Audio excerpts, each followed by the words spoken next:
Hi,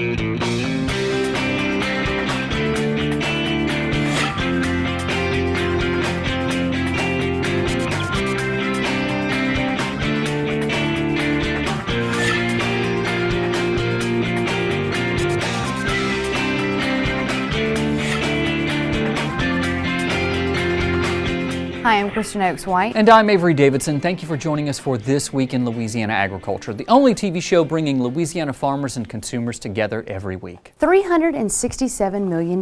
That's the current estimate of agricultural losses due to statewide flooding in March and August of this year, according to the LSU Ag Center. About 3/4 of that is from the August flooding alone. Now the clock is ticking fast for farmers to report that damage and for Congress to approve aid to help rural communities rise above the storm. Fertile fields covered with water, cattle with no grass to eat. What you're looking at here is not from the August flood. This is from March of this year in North Louisiana. Shots which show the plight of Louisiana's farmers and ranchers this crop year. Since 2016 began, back as early as February, we've been dealing with weather issues, and not just the normal weather issues, but severe weather issues, starting with 2 flood events in North Louisiana that were depending upon where you were, 500 to 1,000 year events. And then we followed by a summer that never really got dry. Well, we certainly had some hot weather, but didn't get overly dry across much of the state. And then now followed by the difficulty we've seen especially in the southern parishes in the last month. So weather's been a big factor. Craig McCain is the Louisiana Executive Director for the Farm Service Agency, the arm of the United States Department of Agriculture, which helps people involved in agriculture get the money they need to get started or in times of disaster. LSU Ag Center economist Kurt Guidry estimates the losses from the March floods at roughly $90 million. Guidry calculates the losses from the August flood at more than 3 times that, $277 million. This is going to be a very, very difficult year for many of our producers. And really, you got to go back to 2015 even, with the Red River flooding in 2015, then the March flooding in 2016, now the August flooding in 2016. And you combine that with low commodity prices both last year and this year, and current projections for commodity prices to stay relatively low into 2017. It does give you a lot of concern about the financial well-being of many of our farming operations moving forward. Agricultural prices are going down relative to recent history, and unfortunately there's not a whole lot of good news in the near future. And so producers were already struggling economically to address their needs, to balance their balance sheets, to come up with positive cash flows. And so the difficulty they've faced with the weather has just made everything even more difficult and difficult for them to manage. McCain says there are disaster programs administered by the FSA which could help, especially for ranchers. But you must report those losses soon. There's a 30-day window of time that producers, depending upon their program needs, need to make reports to FSA about their losses. We're nearing that 30-day window depending upon when that loss occurred or when you noticed that loss on your farm. I would strongly encourage producers who lost livestock or who lost feed, such as hay or even feed that they purchased as a result of this flood. I'd encourage them to contact FSA immediately. One of the most difficult things to deal with from an FSA perspective is when producers have demonstrable losses, but they fail to report them on time. Congressman Ralph Abraham represents Louisiana's 4th Congressional District. During the March flood, he was delivering sandbags to his constituents. And as a farmer himself, he knows exactly the challenges ahead for agriculture. The problem is, many of his fellow members of Congress may not when disaster aid packages come up to a vote. Yeah, unfortunately, both of these events, both the March and the August event, did not receive a lot or if any national media. So we're having to educate as a delegation the other congressional members that really had no clue to the severity and the horrific damage that we suffered. So, one of our jobs is not only to, obtain and ask for this money, either in the supplemental or the CR, but to make sure that members here in Congress vote for it when it comes up for a vote. McCain says recovering from these floods is not just important to farmers and ranchers, but the rural communities in which they live. When you look at what's going to happen in some of these local communities relative to their tax base, relative to their ability to support their local government entities, so many communities in this state are dependent upon agriculture. It's the largest industry in the state, second to oil and gas. So when you say that, there's certainly going to be local impacts. There's certainly going to be difficulties, not only with individual producers, but even within communities that depend upon agriculture. So this disaster's impact is going to be felt far and wide. I know these people. I've lived among them. I've been their doc. I've been their veterinarian. And so, this is a subject that is very near and dear to me. And my concern is, again, going back to lack of media coverage, and now that we are into a good weather pattern, is that people will simply forget. And again, we can't let that happen. Either in agriculture as opposed to residential areas, where maybe in a residential area you have piled up carpet, piled up sheetrock, piled up furniture on the side of the road that serves as a constant reminder. In agriculture, we don't have that. Somebody simply driving by field said, "Oh, the crop looks great," but I know as a farmer myself that that's not true. That those beans are sprouting within the pod, that cotton boll is rotting on the stalk. So the intangibles are something that we have to also educate people on. Dr. Guidry says this will likely be the last estimate released before harvest. We'll hear more from Congressman Abraham next week. As we're taping this show, Louisiana Governor Gov Edwards is in the nation's capital to personally ask for federal aid for Louisiana. Lieutenant Governor Billy Nungesser and Commissioner of Agriculture Dr. Mike Strain are also on this trip. Edwards is asking Congress for $2.8 billion to get the state back on its feet. A large portion of this money would come in the form of community development block grants. These grants are designed to help cities recover from disaster. As Commissioner Strain explains, getting Louisiana's farmers and ranchers back on their feet is a vital part of the state's recovery. If you look at the agricultural losses, they are significant. And the thing of it is, it's our largest industry in the state. It's very important that we get everybody back in business. Well, you're going to have a severe impact to the economy of the state and the long-term health of the state, and that's what the community development block grants are for. Commissioner Strain believes lawmakers in Washington will provide Louisiana with the relief Edwards requests, even with the political stress stemming from the upcoming election. I think at the end of the day, the American people are very responsive. Anytime any part of this country has been laid low by natural disaster or whether it's war or whatever, right? They stand up together and we pull together and we stand the country back up, and that's what we're asking for help. Last week, the mayors of Denham Springs and Walker went to speak before a congressional committee to let members know exactly what rural Louisiana needs. As families around the capital area work to restore their homes, beekeepers also face the daunting challenge of rebuilding honeybee hives washed away by last month's 1,000-year flood. As TWILA's A.J. Sabine shows us, more than 8 feet of water destroyed more than 250 hives, all belonging to one beekeeper. Imagine what beekeeper David Ferguson remembers as he talks about losing more than 45% of his honeybee operation. This is where the sediment was, but the water is up to here. Well, the water line, the top of the water is up to here, and the sediment is down here where the water slowed down enough to where the dirt would accumulate on the leaves and all. But right now we would be standing underwater. Indeed, seeing is believing. Ferguson shared cell phone video of the water as it swept away his life's work. Once the water drained away, you can see damaged beehives left in the wake of the flood. All the frames are going to have to be destroyed. Today, things are much different. However, with the smell of fermented honey in the air, recovery work continues as bees clean up water-soaked hives. As Ferguson looks over the damage, the weight of recovery sits squarely on his shoulders. Well, my doctor recently asked me if I was depressed. I told her no, I wasn't happy.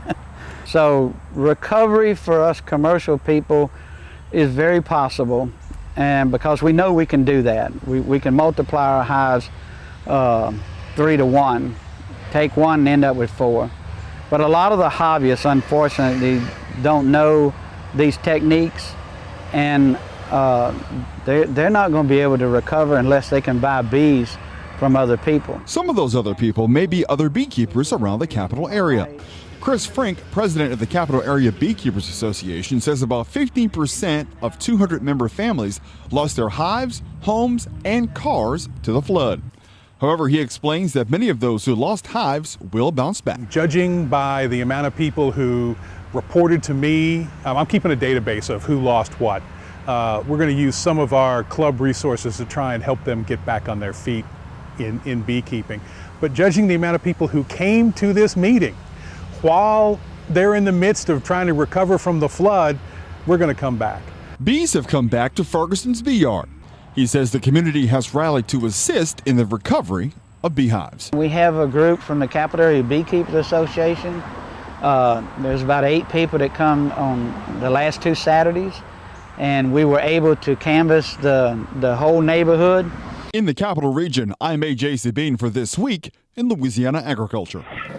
Moving hay is a typical activity you could expect in any FFA group anywhere in the country. In South Louisiana, these are anything but normal times, and the Walker High School FFA is anything but typical. Come on, Kenzie. Walker High teacher Kelly Becknell brought her students to a drop-off point for hay through the Farm Bureau's Hay Clearinghouse program, but this has been just another day for most of these students who have spent a month non-stop helping their area recover from the August flood. A lot of my students have flooded, and then once they were flooded and got their houses fixed, they went to neighboring houses and helped, lended a helping hand. There was no organized group because personally my house was flooded, but because of the servant heart of my students, they went out and gutted the elderly's home, family members' home, friends' homes, strangers' homes. Becknell's daughter Mackenzie said for her, it's a natural thing for the FFA to do. All the FFA members have been working as hard as they can to help everybody in need, and they're very positive role models to everybody, and they try their hardest to help anybody. Part of the role of FFA is developing better skills in high schoolers to help them transition into the adult world. Weston Cobb, for instance, breeds champion bucking bulls and has a lot of fun doing it. These days, though, the post-flood recovery work is making him grow up awfully fast. The toughest part was having to tear out them people's houses and barns, knowing I love my house so much and I see theirs, I'm in the process of ripping theirs apart. It's just very humbling. It's been tough for adults too. Jerry Sibley normally works in an oil field. Today, he's out here helping the FFA like he's been helping his area for the past month. We got them out with boats, roped them off horses, floated them out, tied them down the boat, pulled them out, and it was just unbelievable. You'd have to really see it to believe the stuff that we did. The hay delivered here is not just for now, but for the winter time as well, when many will still be feeling the effects of this summer's deluge. This will be able to go out to people in the community that need those things, because, you know, in the wintertime, the calves and the horses and whatnot, we don't have grass, so we need to have this hay to be able to sustain our livestock through the wintertime. Now, the Walker High School FFA was just one of many such clubs throughout the state that help farmers and community members. FFA members are still out there helping, and if you'd like to know more about their efforts, you can log on to our website, of course, at twilatv.org. And guys, you know, just being out there, the extent of damage in Livingston Parish, one of the things I got to see was a lot of the back roads, a lot of the places that are off those main highways that, you know, didn't even get the paltry media coverage that we did get.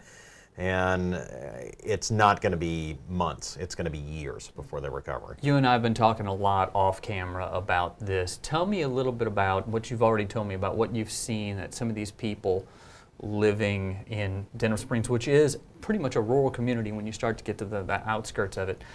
What kind of conditions are some of these people living in? Sure. Well, hopefully we're going to get to see some of that next week. I went out with Amy Sibley, the daughter of Jerry Sibley, who we talked to in my story earlier.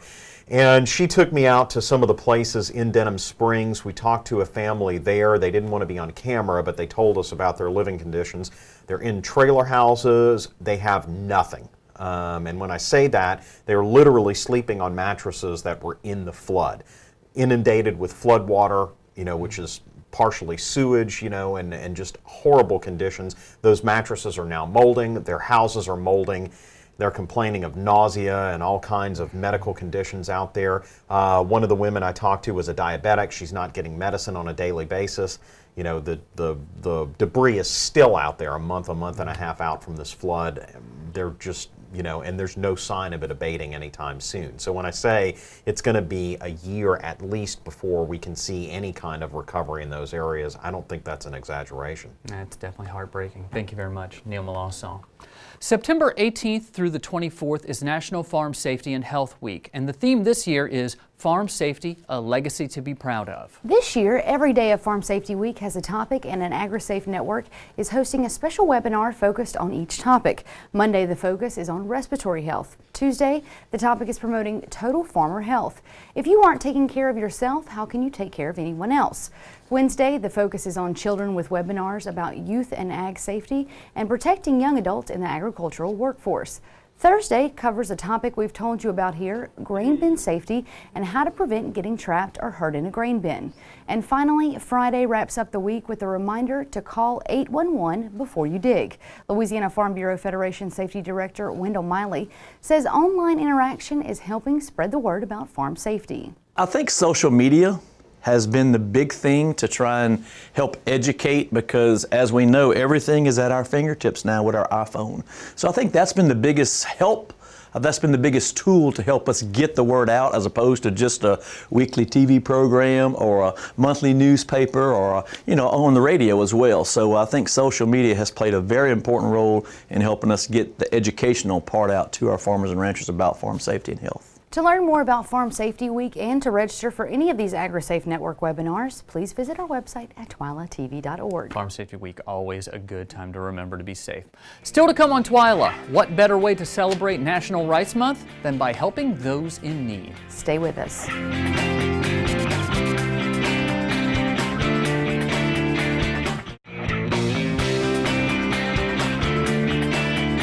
According to the LSU Ag Center, the rice industry brings nearly $500 million into the Louisiana economy every year. And just in time for National Rice Month, TWILA's Carl Wiggers shows us how one Louisiana rice mill is putting that rice on the tables of those in need. In Louisiana, it's hard to find a dinner table that does not include rice. Not only is it a staple on the state's menu, but also in our fields. Now, Kennedy Rice is bringing the farm to the table in a new way. We're actually launching our first ever retail product, which is Kinshaw. But before guests at Kennedy Rice give it a taste, CEO at the Ken Rice Pack, Merrill Kennedy Farr, is making sure that those in need across Northeast Louisiana eat first. So we're actually going to donate 15,000 meals back into the local community, and we're kind of teamed with the United Way and also with Feeding Children Everywhere, and then the food bank here locally in Northeast Louisiana. 75 volunteers with the United Way joined with Kennedy Rice employees to meet this huge goal. An event like this would not be possible without the help from those volunteers or an organization called Feeding Children Everywhere. Jared Fucci is part of the team at Feeding Children Everywhere who helped host this event. Yeah, so our partnership with Kennedy Rice is so important to our organization. Rice is a cornerstone of our meal. Nearly 20% of the food that we package is rice-based. So, we pack with lentils, rice, dehydrated vegetables, and pink Himalayan salt. Rice is a huge part of that. And purchasing from a U.S. family brand name that we trust is so important. Working with partners who care about what we do, and we care about what they do. As you can see with packaging meals, they have an invested interest in seeing people that are fed with a great quality food product. This pallet is holding more than 15,000 of those meals going back into the community.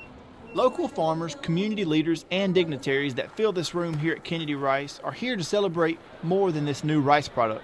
They're here to celebrate a growing local business. Kinshaw has been in the works for over a year now, and it was truly just a simple family conversation around our dinner table. We noticed that our customers were wanting organic, sustainably grown, and natural products, and so almost overnight we decided to certify the meal organic.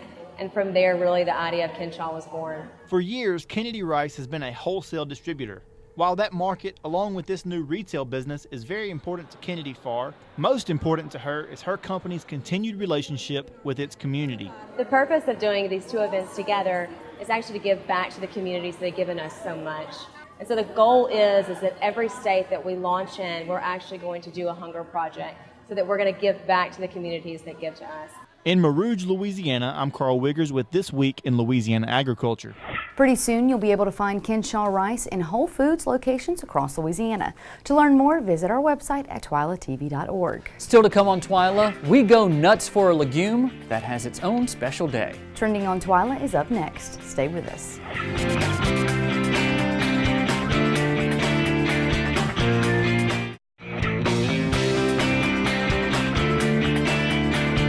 Now is the time in our show where we bring you, our viewers, online and show you what people are talking about in agriculture on social media. Tuesday was National Peanut Day, and Twitter users were going nuts about the holiday all day long. USA Pears tweeted, "Happy National Peanut Day. We hear peanuts and pears make a tasty pear, but we may be partial." M&M's brand chocolate posted, "It takes a special peanut to become an M&M's peanut." Petco tweeted, "Celebrate National Peanut Day with our favorite peanut butter dog biscuits recipe." Sounds tasty. Foodimentary posted a quote from Mark Twain to celebrate, "Today's mighty oak is just yesterday's nut who held its ground." Planet Green posted an article about how peanuts changed the world as they rose from a livestock feed to a pantry staple. We posted a link to that article on our website, so check it out when you get time.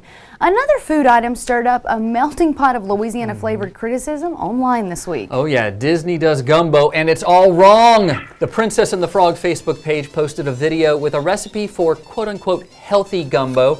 However, the video leaves out the first most important step in the process, and that is, say it with me, the roux. And needless to say, Louisiana natives were quick to respond online. The Times-Picayune posted an article in response with the caption, "Kale and quinoa in a gumbo? Go home, Disney, you're drunk." Louisiana food blogger and friend of TWILA, Jada Cody, posted, "I can make a better gumbo than this in 45 minutes. I know because I've tried, on national TV no less. This is atrocious." Chris Davis says, nope. I don't know what this is, but it is not gumbo. Some, like Andre Broussard, simply demanded an explanation as to who was responsible for this sacrilegious excuse for a gumbo recipe. The online comments go on and on and on, and they're quite comical. So if you get a chance, check them out. The moral of this story is, do not mess around with a traditional Cajun recipe. As someone who has judged the World Championship Gumbo Cook-Off in New Iberia a number of times, quinoa and kale, what are you talking about? Disney, what are you talking about? I love your movies. My boys love your movies. Stick to movies. We'll handle the Cajun cooking. A lot of people have been out of shape that it had tomatoes in it too, but I've had gumbo with tomatoes in it, so. Well, yeah, that's more Creole style, and so it depends on if you're from, Acadiana area or more New Orleans, whether you like the tomatoes in it. I don't have a problem with the tomatoes. I do have a problem with the kale. No. Or minus the roux? Yeah, that kind of hurts too. Well, all of it sounds good to me from North Louisiana. But moving on to this week's TWILA trivia. Last week the question was, traditionally rice is thrown during weddings to symbolize what? And the correct answer is A, fertility. On this week's trivia question, we're going to test your gumbo knowledge. Okra and filet are usually added to gumbo recipes for what reason? Is it A, flavor, B, thickening agent, or C, availability? To enter this week's trending trivia contest, simply log on to your Facebook or Twitter account and post your answer with the hashtag TWILA Trivia, or you can always submit your answer on our website at twilatv.org. And do not forget, we still want to see all of your photos and videos from harvest and cane planting this season. Thanks to Luke Says and Kyle Dill for sharing these photos with us this week. Post your photos with the hashtag TWILA Harvest for a chance to win a special TWILA prize pack and to have your photo aired on our show. I love the harvest photos, especially those around sunset. They look great. They look great, and y'all just need to keep posting more, and it's harvest season's almost over, but I know it's been a difficult harvest season. You know what else is almost over? TWILA, because this does it for this edition of TWILA. Be sure to join us next week when we have A Tale of Two Horses. Neil Melanson catches up with a Livingston Parish resident who had one horse that became a victim in the flood and one horse which rescued animals out of it. Until then, you can watch all of our stories online at twilatv.org, and be sure to follow us on Facebook, Twitter, and Instagram. For all of us here at TWILA, thank you for joining us. We hope to see you again right here next week.